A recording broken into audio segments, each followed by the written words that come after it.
What's up, Taiwan? Good morning. I'm Erika Liu with 10 minutes of news from here in Taiwan and around the world. As China has stepped up its aggressive rhetoric on Taiwan in recent months, one Taiwanese college graduate has made it his mission to track the potential military threat across the strait. Joseph Wen has created an interactive map that includes detailed information of China's military bases. Bing Wang reports. 21-year-old Joseph Wen just graduated from Soochow University in Taipei with a degree in music. 离金门很近的一个青屿上面就有中国海军陆战队的一个基地。 But he's gained recognition for something other than music. His interactive map detailing China's military bases has over 1 million views, mostly from Taiwan. Taiwan lives with the constant threat of a Chinese invasion. Beijing sees Taiwan as part of its own territory. 我现在会把它视为一个公益性质的一份地图啦，就是我觉得民众也是有知道的权利啦，所以它也算是提供给民众一个好用的工具。 Wen has been working on this map for over 2 years, only posting it online last June. He scours military news, academic papers, and even from Chinese social media, then cross-references them with other sources for accuracy. There are different symbols for each type of military base: a star to represent the Army, a stripe for the Air Force, and a flag for the Navy. Clicking on each base gives detailed descriptions and photos. They even include Chinese bases in Djibouti and Cambodia. While his first love is composing, Wen believes there is a connection between music and the military. 音乐和国防，我觉得也不是没有关联。这个国防它就是政治的延伸嘛，但那政治和音乐，我讲政治和艺术好了。艺术的在每个时代的发展，它一定是受到那个时代的政治大环境的影响。 With the political and military pressure between China and Taiwan at its highest in decades, Wen knows his map is more crucial than ever. 台湾民众对于两岸军事冲突的准备啊，还有危机意识，我相信也会有提高。就是我们并不知道危机会不会到来，但是中文有一句话就是说，物是敌之不来，事无有以待之。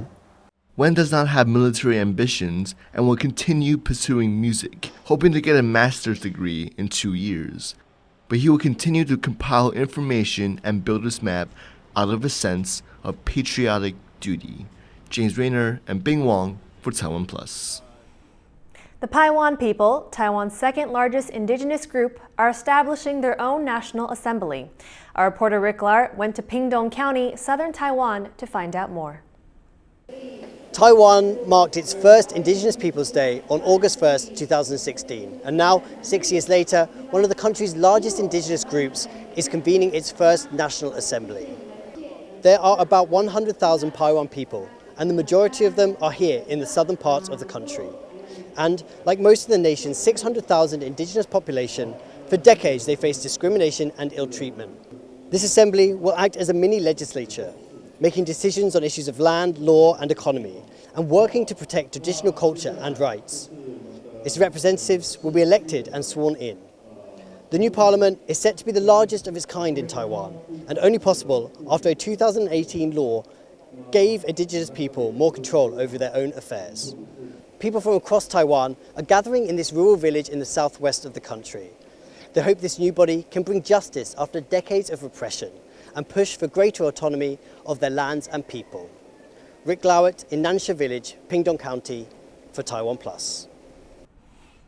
Taiwan is preparing to welcome tourists back as the country eyes reopening from COVID-induced border restrictions, and the travel industry is already getting ready. A group of Japanese travel agents invited by the Tourism Bureau is visiting some of Taiwan's travel hotspots this week. In 2019, before the pandemic, out of Taiwan's more than 11.8 million inbound tourists, 2.1 million were from Japan. The delegation is part of the government's drive to boost the economy, but some analysts are sounding a note of caution. 把安心安全放在前头，然后再谈台湾准备好了，再谈景点的吸引力。我想这些应该是现在在操作的重点。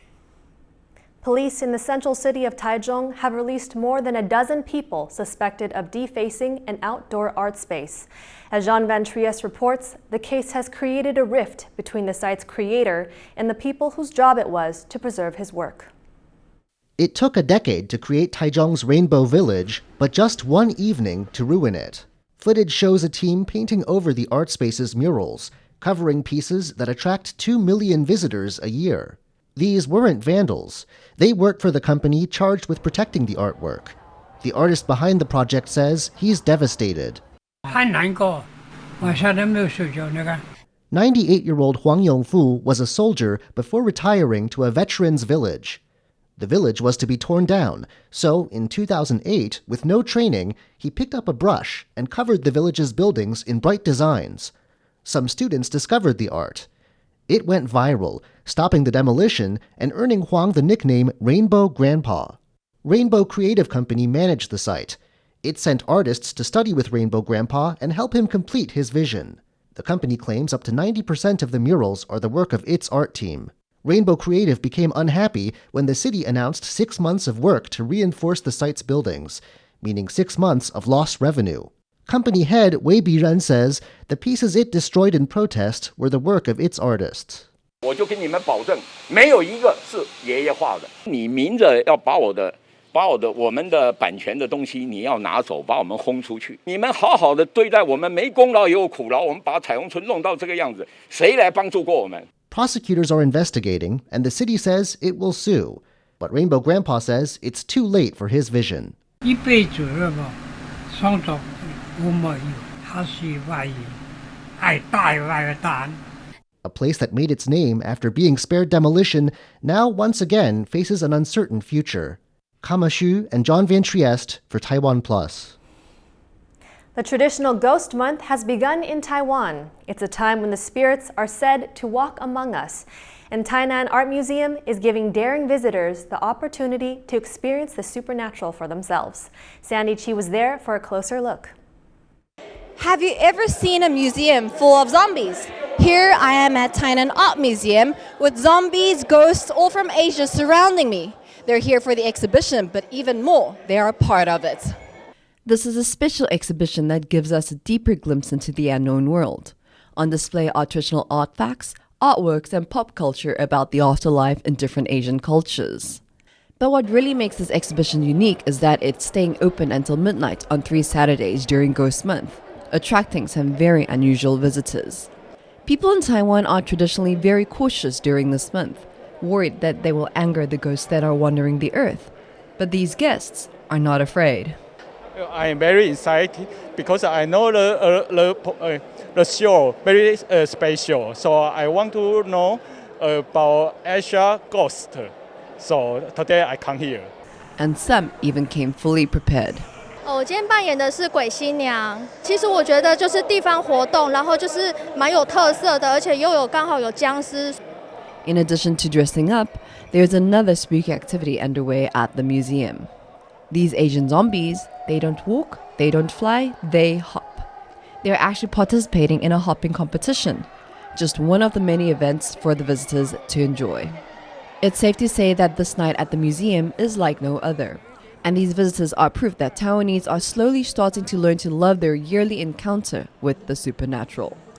Piper Yo, Klein Wang, Yujing Huang, and Sandy Chi for TaiwanPlus. Thank you for watching What's Up Taiwan. Remember to download the TaiwanPlus app for more stories from Taiwan and around the world. Finally, we leave you with images of a rare Bengal tiger cub, which was born at Cuba's National Zoo in Havana. I'm Erika Liu. Take care and see you next time.